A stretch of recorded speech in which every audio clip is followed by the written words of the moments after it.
ಉತ್ತರ ಕರ್ನಾಟಕ ನ್ಯೂಸ್, ಇದು ಕನ್ನಡದ ಉಸಿರು. ಬಸವಾದಿ ಶಿವಶರಣರ ಹಿಂದೂ ಸಮಾವೇಶ ಆಯೋಜಿಸಿ ಸಮಾಜದಲ್ಲಿ ಗೊಂದಲ ಸೃಷ್ಟಿಸಿರುವ ಕನ್ನೇರಿ ಅದೃಶ್ಯ ಕಾಡಸಿದ್ದೇಶ್ವರ ಸ್ವಾಮೀಜಿ ಅವರ ಜಿಲ್ಲಾ ಪ್ರವೇಶ ನಿಷೇಧಿಸಬೇಕು, ಇಲ್ಲದಿದ್ದರೆ ಧರಣಿ ಹಾಗೂ ಬಂದ್ ನಡೆಸಿ ಹೋರಾಟ ತೀವ್ರಗೊಳಿಸಲಾಗುವುದು ಎಂದು ರಾಷ್ಟ್ರೀಯ ಬಸವ ದಳದ ರಾಜ್ಯ ಘಟಕದ ಅಧ್ಯಕ್ಷ ಬಸವರಾಜ್ ಪಾಟೀಲ್ ಶಿವಪುರಿ ಅವರು ತಿಳಿಸಿದ್ದಾರೆ. ರಾಷ್ಟ್ರೀಯ ಬಸವ ದಳ, ರಾಷ್ಟ್ರೀಯ ಲಿಂಗಾಯತ ಧರ್ಮ ಮಹಾಸಭಾ, ಕ್ರಾಂತಿ ಗಂಗೋತ್ರಿ, ಅಕ್ಕ ನಾಗಲಾಂಬಿಕಾ ಮಹಿಳಾ ಘಟಕದಿಂದ ಕನ್ನೇರಿ ಸ್ವಾಮೀಜಿ ನೇತೃತ್ವದಲ್ಲಿ ಜೂನ್ 28ರಂದು ಆಯೋಜಿಸಿರುವ ಕಾರ್ಯಕ್ರಮ ರದ್ದುಗೊಳಿಸಲು ಆಗ್ರಹಿಸಿ ಶುಕ್ರವಾರ ತಹಶೀಲ್ದಾರ್ ಅವರಿಗೆ ಮನವಿ ಪತ್ರ ಸಲ್ಲಿಸಿದ ಬಳಿಕ ಅವರು ಮಾತನಾಡಿ ಹೇಳಿದರು. ಕನ್ನೇರಿ ಸ್ವಾಮೀಜಿ ಬಸವಣ್ಣನವರ ವಚನಗಳನ್ನ ಮನಸ್ಸಿಗೆ ಬಂದಂತೆ ಅರ್ಥೈಸುತ್ತಿದ್ದಾರೆ. ಇನ್ನು ಬಸವ ತತ್ವದ ಮಠಾಧೀಶರಿಗೆ ಬಸವ ತಾಲಿಬಾನಿ ಎಂದು ಹೀಯಾಳಿಸುತ್ತಿದ್ದಾರೆ.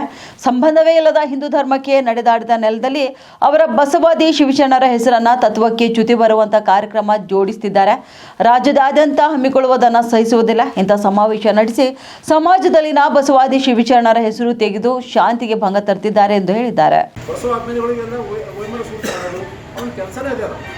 ಅದಕ್ಕೆ ನಾವು ಬಸವ ಕಲ್ಯಾಣದಲ್ಲಿ ನಾವು ಹಿಂದೂ ಮುಸ್ಲಿಂ ಎಲ್ಲ ನಾವು ಬಾಯಿ ತಪ್ಪಬೇಕು.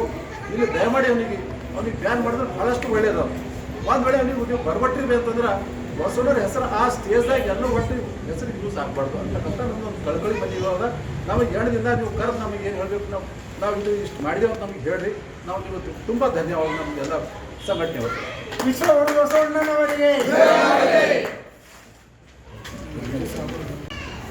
ಮಾನ್ಯ ಈಶ್ವರ್ ಖಂಡ್ರೆ ಅವರಿಗೆ, ಸಚಿವರಿಗೆ ಮನವಿ ಪತ್ರವನ್ನು ಸಲ್ಲಿಸ್ತಾ ಇದ್ದೇವೆ. ಈ ಮನವಿ ಪತ್ರ ಕೊಡ್ತಕ್ಕಂಥ ಉದ್ದೇಶ ಏನಂದರೆ, ವಿಶ್ವಕ್ಕೆ ಪ್ರಜಾಪ್ರಭುತ್ವದ ಒಂದು ಮಾರ್ಗವನ್ನು ತೋರಿಸಿರುವ ಮತ್ತು ಮೊಟ್ಟ ಮೊದಲು ಪ್ರಜಾಪ್ರಭುತ್ವದ ಸ್ಥಾಪನೆಯನ್ನು ಮಾಡಿರ್ತಕ್ಕಂತಹ ಅನುಭವ ತತ್ವ ಪ್ರಚಾರ ಮಾಡುವಂಥ ಸ್ವಾಮಿಗಳಿಗಾಗಲಿ, ಬಸವಾದಿ ಶರಣರಿಗಾಗಲಿ ವಚನ ಸಾಹಿತ್ಯದ ಬಗ್ಗೆ ಅಪಾರ್ಥವಾಗಿ ಮಾತಾಡ್ತಕ್ಕಂಥದ್ದು ಮತ್ತು ಅವಹೇಳನಕಾರಿಯಾಗಿ ಬಸವ ಧರ್ಮದ ಪ್ರಚಾರಕರ ಬಗ್ಗೆ ಮಾತಾಡ್ತಕ್ಕಂಥದ್ದು, ಬಸವ ತಾಲಿಬಾನಿ ಅಂತ ಹೇಳ್ತಕ್ಕಂಥದ್ದು, ನಾಲಿಗೆ ಬಿಗಿ ಹಿಡಿದು ಮಾತಾಡಬೇಕು. ಯಾಕೆಂದರೆ ಇದು ಶರಣ ಭೂಮಿ. ಇಲ್ಲಿ ಬಸವಾದಿ ಶರಣರಿಗೆ ಮತ್ತು ಬಸವ ಭಕ್ತರಿಗೆ ಅವಮಾನ ಮಾಡ್ತಕ್ಕಂತಹ ಕಾರ್ಯವನ್ನು ಮಾಡಿದರೆ ನಾವು ತೀವ್ರವಾಗಿ ಖಂಡಿಸ್ತೇವೆ. ಮತ್ತು ಅವರ ಸಮಾವೇಶದಲ್ಲಿ ಬಸವಾದಿ ಶರಣರ ಹಿಂದೂ ಸಮಾವೇಶ ಅನ್ನುವಂಥ ಪದವನ್ನು ತೆಗಿಬೇಕು. ಕೇವಲ ಹಿಂದೂ ಸಮಾವೇಶ ಅಂತ ಮಾಡಿಕೊಂಡ್ರೆ ನಮ್ಮ ಅಭ್ಯರ್ಥಿ ಇಲ್ಲ. ಅವರು ಮಾತಾಡುವಾಗ ಬಸವ ತತ್ವಕ್ಕೆ ಅವಮಾನ ಆಗ್ತಕ್ಕಂತಹ, ಬಸವಾದಿ ಶರಣರಿಗೆ ಸುದ್ದಿ ತರ್ತಕ್ಕಂತಹ ಮತ್ತು ಬಸವ ತತ್ವ ಪ್ರಚಾರ ಮಾಡುವಂತಹ ಸ್ವಾಮಿಗಳ ಬಗ್ಗೆ ಅವಹೇಳನಕಾರಿಯಾಗಿ ಮಾತಾಡಬಾರ್ದು ಅಂತೇಳಿ ಇವತ್ತು ಜಿಲ್ಲಾ ಆಡಳಿತ ಇದಕ್ಕೆ ಕಂಡೀಷನ್ ಹಾಕಬೇಕು. ಅದಕ್ಕಾಗಿ ಮಾನ್ಯ ದಂಡಾಧಿಕಾರಿಗಳು, ಬಸವ ಕಲ್ಯಾಣ ತಾಲೂಕಾ ತಹಶೀಲ್ದಾರರಿಗೆ ನಾವು ಮನವಿ ಪತ್ರ ಕೊಡ್ತಾ ಇದ್ದೀವಿ. ಹೋಮ್ ಮಿನಿಸ್ಟ್ರಿಗೂ ಕೂಡ ನಾವು ವಿನಂತಿ ಮಾಡ್ಕೊತಾ ಇದ್ದೀವಿ. ಇಂತಹ ಒಂದು ಪವಿತ್ರವಾದಂತಹ ಸರ್ವ ಜನಾಂಗದ ಶಾಂತಿಯ ತೋಟವಾಗಿರ್ತಕ್ಕಂಥ ಶರಣಭೂಮಿಯಲ್ಲಿ 770 ಜನ ಅಮರಗಣ್ಯಗಳು ನಡೆದಾಡಿರ್ತಕ್ಕಂಥ 28ರಂದು ಬಸವ ಕಲ್ಯಾಣದಲ್ಲಿ ನಡೆಯಲಿರುವ ಕನ್ನೇರಿ ಮಠದ ಅದೃಶ್ಯ ಕಾಡಸಿದ್ದೇಶ್ವರ ಸ್ವಾಮಿಗಳ ಕಾರ್ಯಕ್ರಮ ನಡೆಯಲು ಆಗ್ರಹ.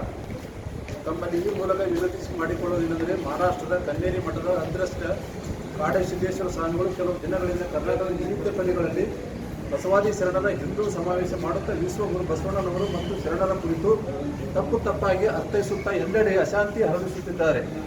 ಕರ್ನಾಟಕದ ಉಚ್ಚ ನ್ಯಾಯಾಲಯ ಮತ್ತು ಭಾರತದ ಸರ್ವೋಚ್ಚ ನ್ಯಾಯಾಲಯವು ಕೂಡ ಇಲ್ಲಿ ಸ್ವಾಮಿಗಳಿಗೆ ಛೀಮಾರಿ ಹಾಕಿವೆ. ಇವರು ಮಾತನಾಡುವಾಗ ಬಸವ ತತ್ವದ ಪ್ರಚಾರ ಮಾಡುವ ಲಿಂಗಾಯತ್ ಮಠಾಧೀಶರನ್ನು ಬಸವ ತಾಲಿಬಾನಿಗಳು ಎಂದು ತೀವ್ರವಾಗಿ ಟೀಕಿಸುತ್ತಾ ಸಮಾಜದಲ್ಲಿ ಅಶಾಂತಿ ಹುಟ್ಟಿಸುತ್ತಿದ್ದಾರೆ. ಎಲ್ಲೆಡೆಯೂ ಕಾನೂನು ಸುವ್ಯವಸ್ಥೆ ಭಂಗ ತರುತ್ತಿದ್ದಾರೆ. ಆದ ಕಾರಣ ಬೀದರ್ ಜಿಲ್ಲೆಗೆ ಬರದಂತೆ ಕನ್ನೇರಿ ಸ್ವಾಮಿಗಳನ್ನು ನಿಷೇಧಿಸಬೇಕೆಂದು ಆಗ್ರಹಿಸುತ್ತೇವೆ. ಅವರು ಕೇವಲ ಹಿಂದೂ ಸಮಾವೇಶ ಮಾಡಿಕೊಳ್ಳಲಿ ಅಥವಾ ಕೇವಲ ಬಸವಾದಿ ಶರಣರ ಸಮಾವೇಶ ಮಾಡಲಿ, ನಮಗೆ ಯಾವುದೇ ತಕರಾರಿಲ್ಲ. ಆದರೆ ಬಸವಾದಿ ಶರಣರ ಹಿಂದೂ ಸಮಾವೇಶ ಮಾಡುತ್ತಿರುವುದು ಖಂಡನೀಯ. ರಾಷ್ಟ್ರೀಯ ಬಸವದಳ, ಕ್ರಾಂತಿ ಗಂಗೋತ್ರಿ, ಅಕ್ಕ ನಾಗಲಾಂಬಿಕಾ ಮಹಿಳಾಗಣ, ಲಿಂಗಾಯತ ಧರ್ಮ ಮಹಾಸಭಾ ವತಿಯಿಂದ ತೀವ್ರವಾಗಿ ವಿರೋಧಿಸುತ್ತೇವೆ. ಒಂದು ವಾರದಲ್ಲಿ ಕಾರ್ಯಕ್ರಮವನ್ನು ನಿಷೇಧ ಮಾಡಲಾಗಿದೆ ಎಂದು ಆದೇಶ ಬರೆದಿದ್ದರೆ ಬಸವ ಕಲ್ಯಾಣದಲ್ಲಿ